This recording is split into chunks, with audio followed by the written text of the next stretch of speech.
Putting aside our sorrow, we renewed our faith in the prophecy that other rings would be found, and see how our faith has been rewarded. The Covenant used to be the main threat, and it was a MacGuffin in the original Halo series because the real threat was the Forerunner legacy and the Flood itself. The Forerunners have been the source of so much mystery throughout the Halo franchise. It was something that was just fascinating to us. So far it's been a lot of stumbling into their belongings. Like we found Halos. And now we found something more. We found the Prometheans. There's a degree of animalistic fierceness that maybe you didn't see in previous games. Look out!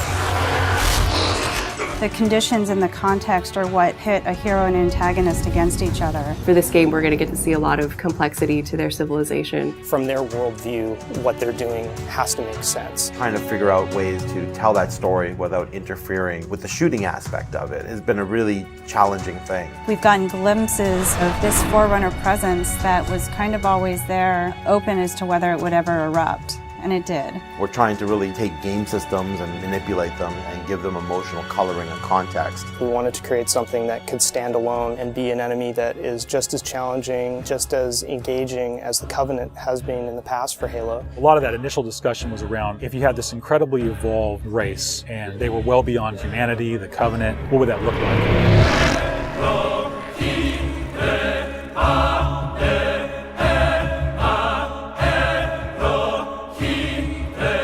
The design process for the Prometheans was intriguing, exciting, and then long and painful process.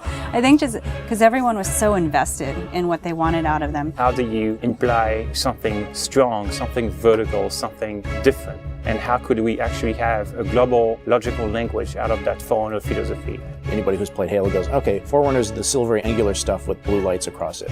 That's really the language kind of in a nutshell. For us, it was important to break that, but still find kind of like a mathematical organization. We had to do a very clear separation of style, shapes, colors, right from the start. I think the Knight's been through almost like 15 plus iterations of geometry. This sheet is like very traditional way of doing brainstorming. You just do silhouettes and then we take it and iterate some more and more and more. We didn't want them to look like monsters because they're not monsters. We had a version that looked very demon-y. These things on his back, they would go together and they would like flare out when the player was being spotted. We didn't want the Prometheans to look like robots because they're not robots. A version that looked very thin and spindly. We would see one as like, you know, that one looks cool, but it really doesn't convey commander of the battlefield. We had other stuff where they could clamp on and have these big, hulking, massive armors on top of them that would really change the variant look. For us, it was important to get it into something that people could relate to, which I think is always going to be a challenge when trying to take the Foreigner language and create a character. Making sure that his head stood out, that you could see it, that players had the ability to headshot it. It falls also onto animation. They're able to bring these guys alive and make it feel believable and plausible and still be very fast and lethal. Locomotion didn't look heavy enough at one point, so we scrapped everything and did it all again. The Knight's like 12 feet tall, so if it doesn't feel heavy and menacing as it's walking around and doesn't intimidate the player, then we're not doing our job. There were not a lot of real-life elements that we could take. There are joints there, some of them are not physically connected. They're holed up with the space in between them, which is some of the features that the architecture has, which is big, massive buildings like floating, defying gravity. We wanted to keep some of that mystery and kind of the unknown in the characters as well. We even have the little micro driver arms in here, and then all the way to where we turn these layers off. We have the glowing skull. We thought it would be more of an impact if it's like a sarcophagus. It opens up and it's showing all this aggression. There's certain ways to approach fighting an elite with a group of grunts, and really what we wanted to do was change that up. The Covenant are tried and true. You know what you're going to get out of a grunt. You know what you're going to get from a jackal with his shield. The toughness of elites. Here are the brand new hooks to the sandbox. Prometheans are made up of the Knights, the Watchers, and the Crawlers. One of the big focuses for us in the design of the Forerunners was to have these different enemy classes that would be able to work together. Having this dissection so that when the player went into combat, he's sort of tactically evaluating which order to take guys out. They don't act independently of each other. You put any combination of them together, and the strategy you need to engage with them is really different. There are a variety of Knight classes.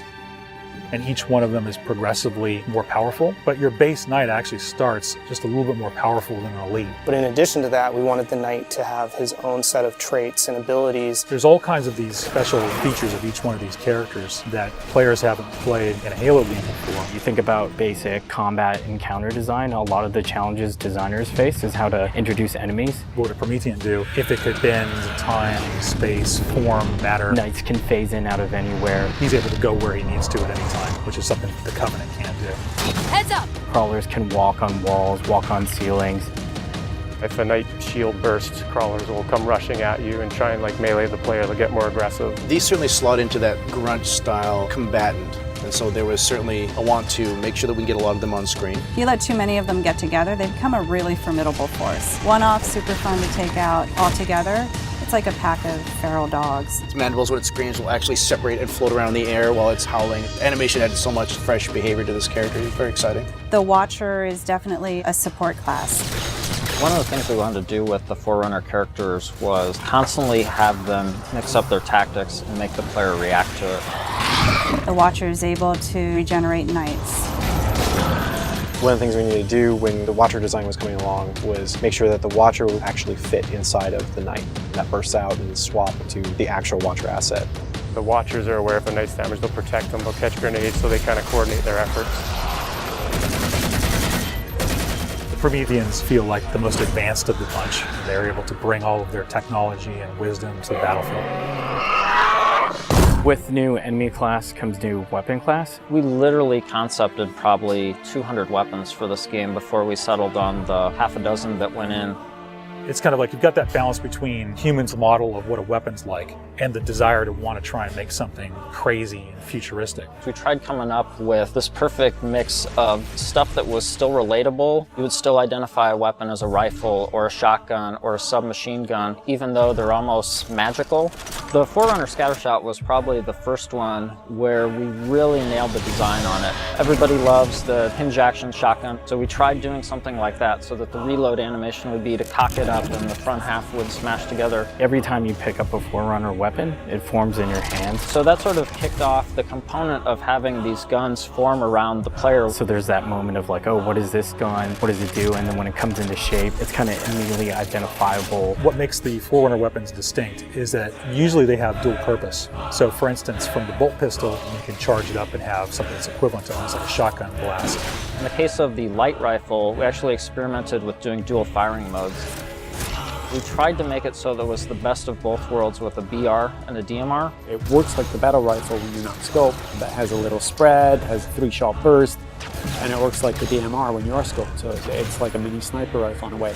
It actually changes to a different firing mode where the projectiles are stronger.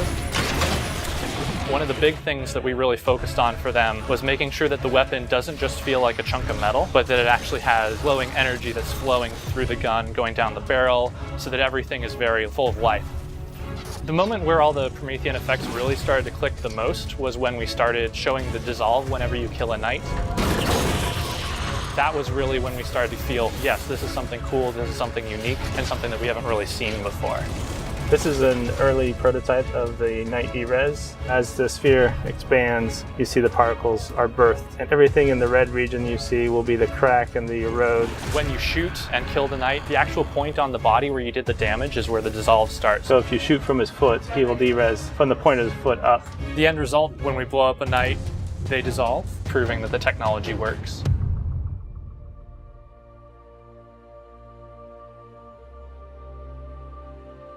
I look at the changes that we're making, and it really feels like we're making a sequel to Halo 3. And that's exactly what we're setting out to do. We have the Covenant from previous games. We have the UNSC. We had all these things to take from, like, all right, we can make a new take on this, but we had zero information to some of this Forerunner stuff. We're not just on a Halo, we're on a whole planet now.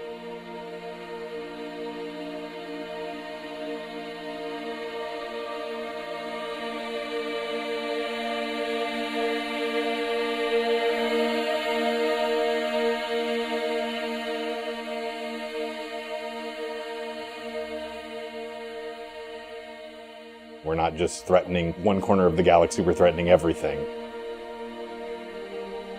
We're listening to the fan feedback. We're incrementally evolving different aspects of the game design, but there's nothing really revolutionary. And I think that's important, because I think really good design is evolutionary, not revolutionary. And I think at some points we got in our heads with this game that we're just going to make another Halo.